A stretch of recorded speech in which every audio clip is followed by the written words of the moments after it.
this in the next session and the session after that. We will not quit until we find those 3 lost souls, and we will not quit until you feel like we've done everything that we can do that you've asked us to do. So thank you for allowing us into your community. I thank the state of Texas, law enforcement, our EMS, our firefighters, the volunteers, the Navy SEALs, the military, you name them, who all came here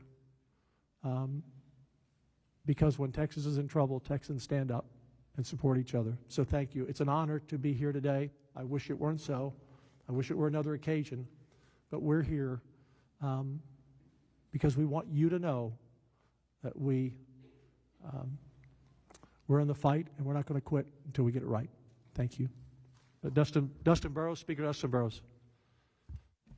Thank you, Governor. First, let me thank the Lieutenant Governor. He mentioned he was here on the 4th, and he's been in and out of this community, and for agreeing to partner with the House.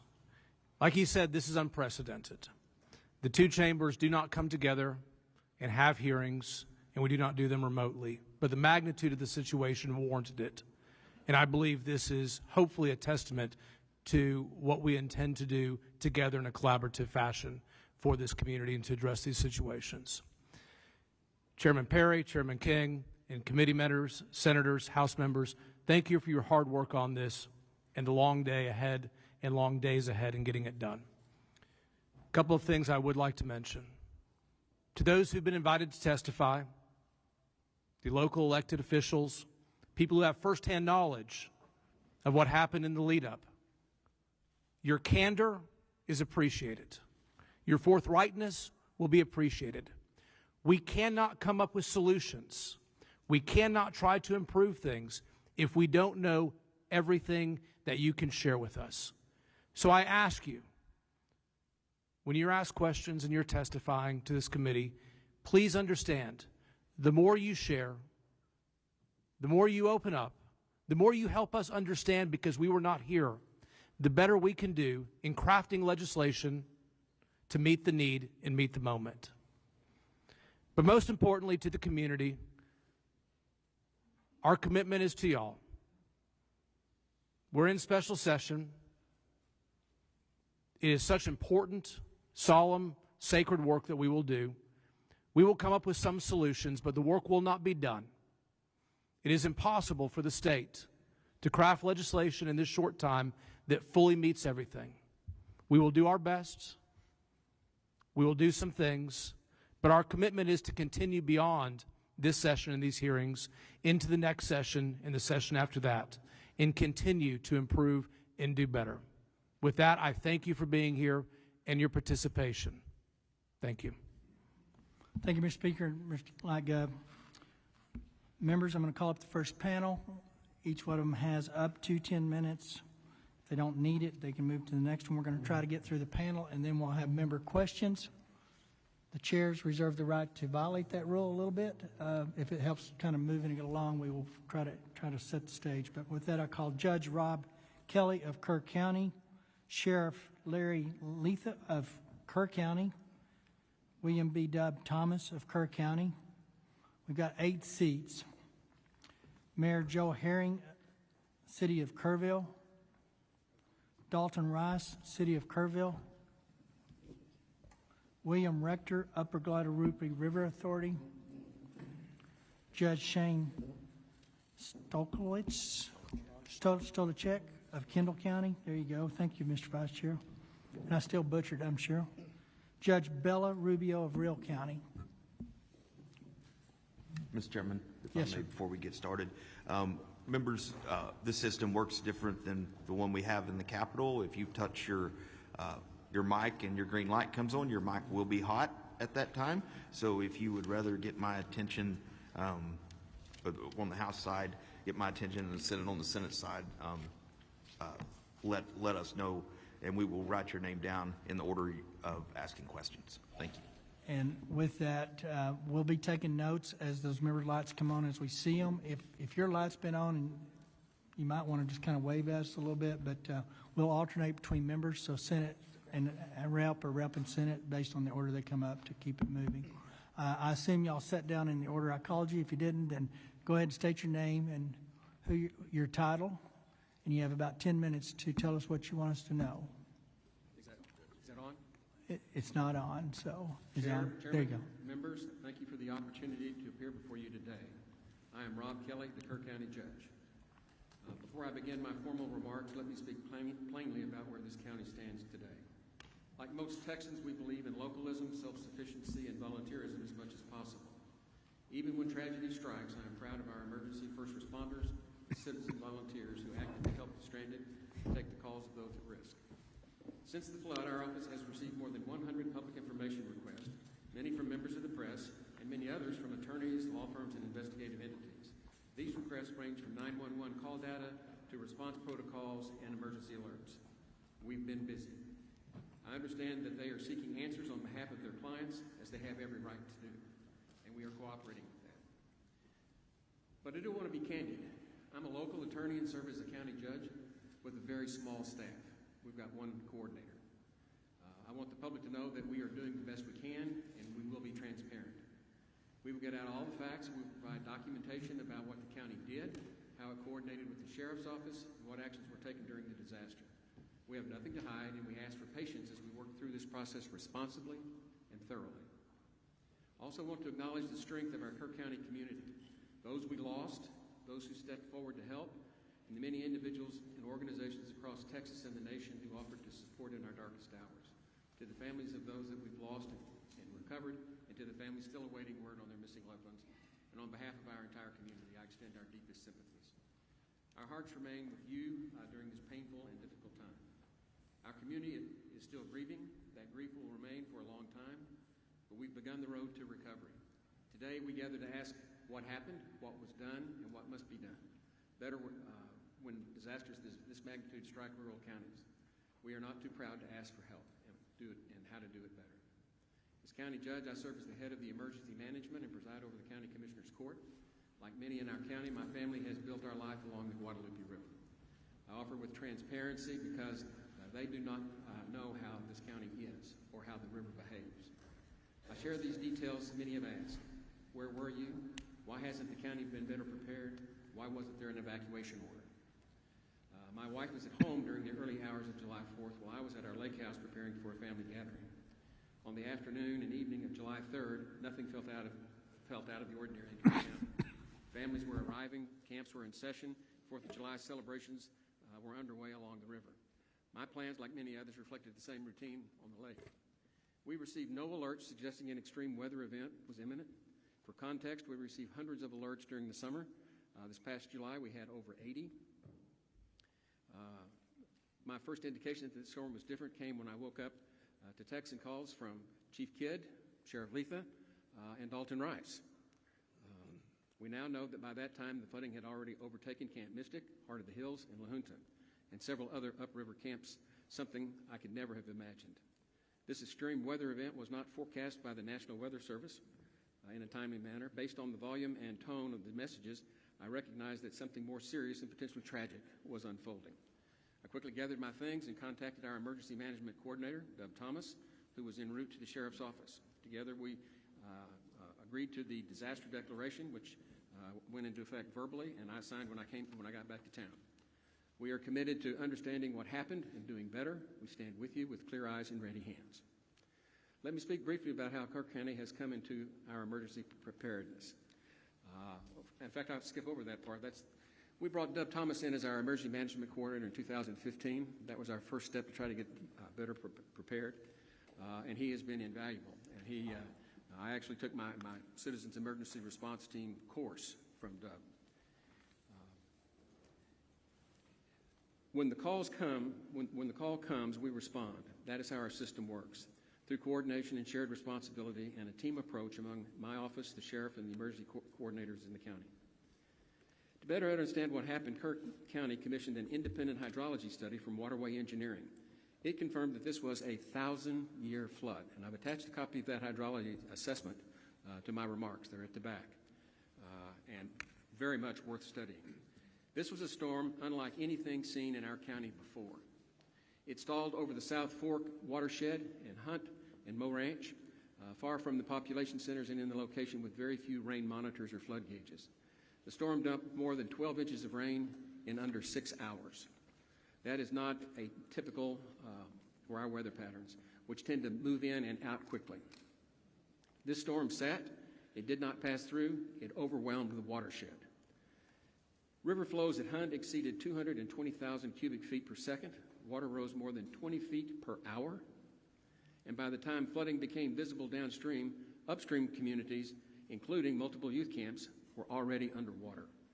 This study confirmed what we saw on the ground. This was not foreseeable using today's detection systems. It was not forecasted by the National Weather Service or TDM. It was not expected by our emergency response team. And it is exactly the kind of scenario that reveals the urgent need for stronger tools, better detection, and modernized infrastructure, especially in rural communities like ours. The first 911 call to Kerr County Dispatch came from the River Inn Resort at 2:53 a.m. I don't know how many of you know where the River Inn is. It's way out there. And in that call, they were not concerned. They said the water was up on their little dam that they have for the swimming hole. Judge, can I stop you 1 second? I was notified that the witness mics are not going through the feed. Is someone watching the feed? So Senate Committee is working on it, so thank you. Go ahead. Okay, better? Shortly after that call at 2:53, Deputy Green checked in and shared that he would survey the river and check low water crossings. The Hunt Volunteer Fire Department started door-to-door evacuations. One deputy became landlocked. Another rushed to Highway 39 to check and begin closing that road. By approximately 3:30 a.m., floodwaters had overtaken multiple crossings. We understood that we were facing a historic event. State and federal partners soon arrived, including the U.S. Coast Guard, Texas Game Wardens, TDM, and DPS, helped us coordinate a multi-agency rescue and recovery effort. Our local responder deputies, EMS, Texas DPS, and volunteer fire departments from Hunt, Centerpoint, Ingram, and Mountain Home acted with urgency and courage, putting their lives at risk. Hundreds of rescues were carried out by boat, by air, from rooftops, trees. At the time, we had only 6 deputies on shift and limited swiftwater resources, but we acted with everything we had. Lessons and recommendations. This flood took 108 lives, including 37 children. 2 remain missing. This is the most devastating event in Kerr County history. I say the first thing we need to do is get better real-time flood detection warning systems. Kerr County's applied for multiple grants to support these expensive systems, and we would like for those to be reconsidered. Secondly, we need stronger support for the rural emergency management, including staffing, swift water rescue equipment, and more training for our first responders. Rural counties face the same expectations as urban centers, but with far fewer resources. Finally, we need stronger communications and better broadband so that we can communicate better. There is very poor cell service out in West Kerr County and virtually no broadband, and even if people wanted to call downriver and warn folks, they didn't have the ability to do it. Plus, the 911 tapped out, and when they get too many calls, it just rotates to another county, It ended up in Seguin, of all places. And so, in conclusion, Kerr is a better place, is a place of beauty and resilience, is a place we want everyone to have the opportunity to experience and enjoy. What we experienced on July 4th was sudden, violent, and overwhelming, but we responded, we grieved, and we are building. Kerr County is ready to do the work for the next time the river rises. Thank you, and I look forward to answering the committee's questions.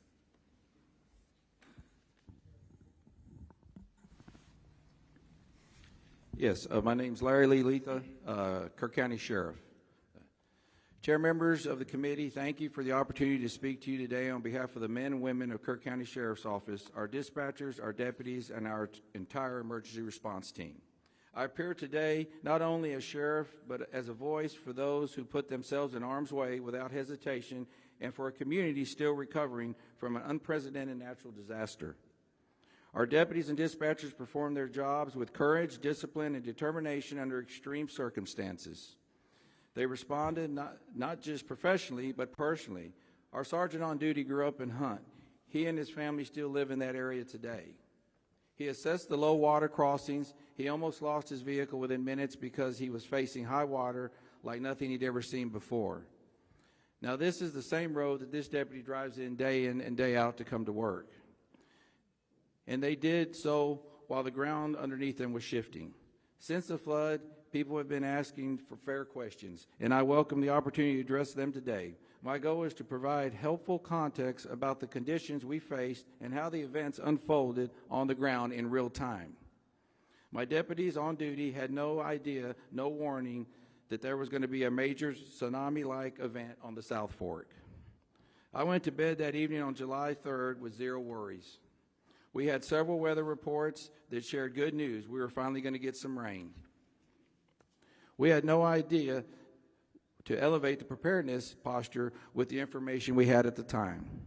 That said, one dispatcher began receiving calls from a location upriver. The deputies on duty mobilized, as we always do, to address high-risk flood zones, starting along Highway 39 and heading further west toward Schumacher Crossing. What they encountered were roads already beginning to be overtaken by water in low-lying neighborhoods. They needed immediate evacuation. In those first few hours, one two-man team of dispatchers handled 615 radio transitions and more than 100 emergency calls, while mobilizing our fire department and rescue team. They never faltered. They stayed calm under immense pressure. One dispatcher remained on the line for 24 minutes with two young children whose cabin was filling up with water. She stayed with them till the end. The other responding deputies didn't wait for orders. They deployed immediately. One was nearly overtaken at Shoemaker Crossing, escaping on foot before turning around to help evacuate homes downstream. Another went door to door through the water to wake residents who were still asleep. These homes were not over water yet, but would be within minutes. There was no time for formal orders. They were only there to move, and they moved quickly. We had multiple deputies and first responders in multiple locations rescuing people and facilitating evacuations. Our responders, fire department, used whatever they had to pull people out of harm's way. Most of our firefighters here are volunteers. Few have specialized swiftwater equipment or the proper training. But they did not hesitate, not once. They did what they needed to do, relying on their instincts and what training they had. In Kerr County, our emergency response community operates as one team.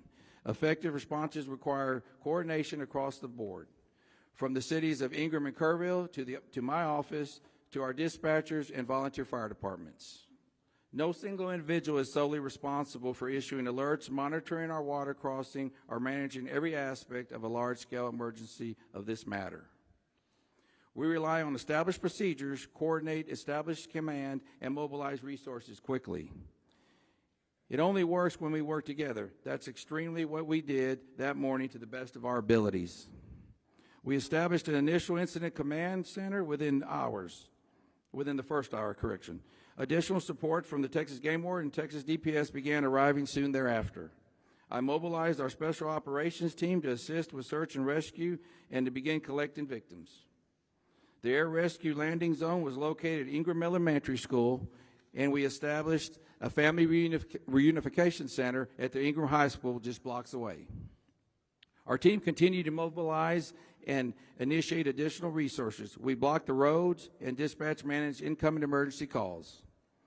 I was present for Chief Nim Kidd's testimony to this committee last week. He confirmed what we knew at the time about the forecasted weather conditions. We monitored the same National Weather Service reports, and the weather locally showed no indication for worry. We had no idea that a 30 to 35-foot wall of water was going to be coming down the Guadalupe River that morning. And it came with a force, speed, and devastation that no one has ever seen before in this county. Yet no one stood still, no one waited, we all responded as one. I take great pride in how my people responded and how we pulled together under the worst circumstances we've ever faced. This was not familiar of precedents in my view. It was a test of capacity under extreme, unpredictable conditions. As we look ahead, I want to offer a few observations and actions we are already taking at the Sheriff's Office. We are already acting to strengthen protocols regarding low water crossing assessments of our deputies on duty. But more must be done to improve the ability to predict these type of fast-moving weather events. In my view, no alert system would have changed the outcome or prevented the tragic loss of life that was upriver. By the time the true danger became clear, the monitoring, our office was in full mode, rescuing residents and visitors. This is a tragic event, but it is also a reality, as we will be committed by learning from and doing everything possible to prevent this in the future. What matters is not blame, it's commitment. It's commitment to improve. As you requested, I want to share my views on areas of improvement. First, we know there is room for better understanding and monitoring upstream rainfall. We depend on agencies like USGS and NOAA, and while their data continues to improve, this event showed how quickly conditions can evolve beyond the bounds and modeling. Second, interoperability matters.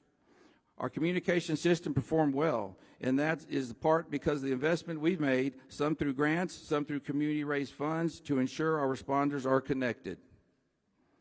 But we still have more to do, especially when it comes to coordinating and communicating with mutual aid agencies in the county or in our region. You have my commitment that we will improve these systems. Third, we're already taking steps to assess how we can further enhance our countywide alert system to reach more people through automated alerts, such as how the integrated the IPAWS alert system. We want to remove any potential for delay. That's within our control, and that's what we're working on. As for sirens, I know there is a question, and I think that merits consideration, especially for the dense populated regions along the river. This is a decision the entire county must evaluate. But in this specific case, particularly the Hunt area, I don't know if sirens would have changed the outcome. The water came too fast, and that leads to me the importance of educating our seasonal visitors and the youth camp operators about the importance of flash flood monitoring and knowing their evacuation plans. In many, if not most cases along the river, people need to head to high ground, not on the roads. We have too many low-lying roadways and river crossings throughout the Guadalupe Basin, especially in the South Fork, to support road-based evacuations. As we look at various solutions and areas for improvement, we also need to be honest about what works and what doesn't work, and build layered systems to reflect how people live, work, and recreate in rural areas like ours. What matters most is that we continue to improve together. We've committed to doing everything we can with the resource we have and supporting our residents and visitors in every way we know how to. We will do that while we work together to get this county and our people back on their feet for recovery. What I'd like to say personally, I'm 59 years old. I went to school here, my children went to school here, and my grandchildren are currently going to school here. My son's behind me. He's with Department of Public Safety. That's where I retired for. You know, I've been a police officer. I've been a deputy sheriff. I've been a state trooper, investigator, and now sheriff.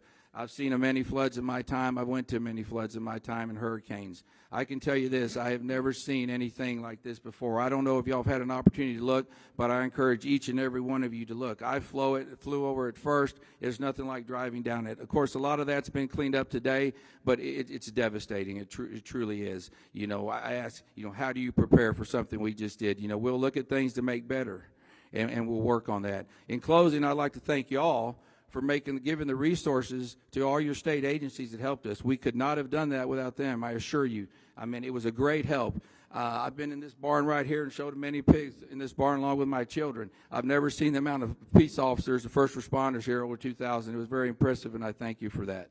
Thank y'all. Deb? Chair, Is it working? Yeah, pull it up there close. There you go. Chair, members of the committee, thank you for the opportunity to appear before you today. My name is William B. Thomas IV.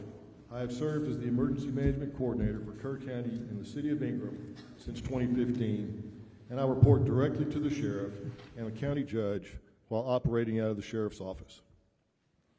I am a certified Master Police Officer with over 34 years of law enforcement and emergency response experience, including nearly 10 years with the Kerr County Sheriff's Office and prior service with the Texas Department of Public Safety. I previously served as a Highway Patrol Lieutenant and held the role of District Disaster Chairman for the El Paso Subdistrict and the role of Assistant District Disaster Chairman for the Waco District. Since moving to this region in 2010, I have focused on strengthening emergency response across Kerr County's 1,100 square miles. As EMC, I coordinate emergency response and all hazards response planning across unincorporated Kerr County and its 2 cities. I work closely with our dispatch, volunteer fire departments, first responders, and emergency medical services. I helped with the integration of the iPause system into our Code Red public warning system. iPause enables automated alerts from the National Weather Service to be broadcast directly to all cell phones,